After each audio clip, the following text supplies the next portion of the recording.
বাড়িতে কোনো বৃষ্টি আসছেন? কি করবে এই পাকা বাড়ি এন্দুর মারবার বৃষ্টি আসবো। সত্যি করে বলো তো, কোনো বৃষ্টি আসছেন বাড়িতে? আমি কোনো বৃষ্টি আসিনি। হ্যাঁ? না, তুমি কি মনে করতে লিখলে? এদিকে আসো। তুমি যদি বীজ যদি 11 মাসের ভিতর যদি নাইলে আসে, তাহলে এই বিবি কুসুম সাতকলি কাতলি জওকে খিলাছে। যাও ভিয়ে বুনে আটা কুটা ছাতু খায়। আরে তা না, দেখি এই বিবি কুসুম সাতকলা কাতলি জওকে খিলাছে। ওই জহরের কথা বলিতে, হ্যাঁ, ওই জহর খেলে ওই জহর মানে কি? বিষ।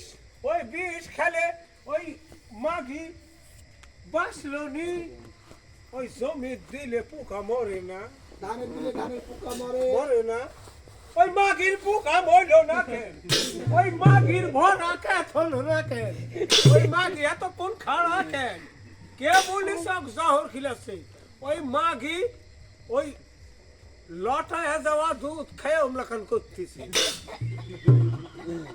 এদিকে আসো। আবারও বলতেছি, মহলের বড় তুমি, সংসারে কোনো অশান্তি করো না। সত্যি করে বলো, বিবি কুসুম বিষ কে খাইছে? তাই বলবেন ওই লাঠি ঝোঁকায় বলা লাগবে না। এমনি বললে হবে না। সত্যি করে বলো, বিবি কুসুম কে বিষ খাওয়াইছে? আমি জীবনে ওর গুড়ে যাই ওই মাগি বললে পারে। তাহলে আমার সাক্ষী আছে। কে সাক্ষী? ওখানে দাঁড়াও। দাঁড়ালাম। কোথায় কালা বেগম? খালি ওই কালাই আছে আর দুলেট নাই। ওই বাড়ির 60টা বউ আছে তোমার। আমি যদি ওর বিষ খাওয়াই তাহলে এরা জানবে না, খালি ওই কালাই জানবে। কালা বেগম, আচ্ছা তোমাকে ভালোবাসি, তুমি সত্যি করে একটা কথা বলবে, এই বিবি কুসুম বিষ কে খাইছে? কি বলতেছে? ওই কালে সুন্দরও পাই না।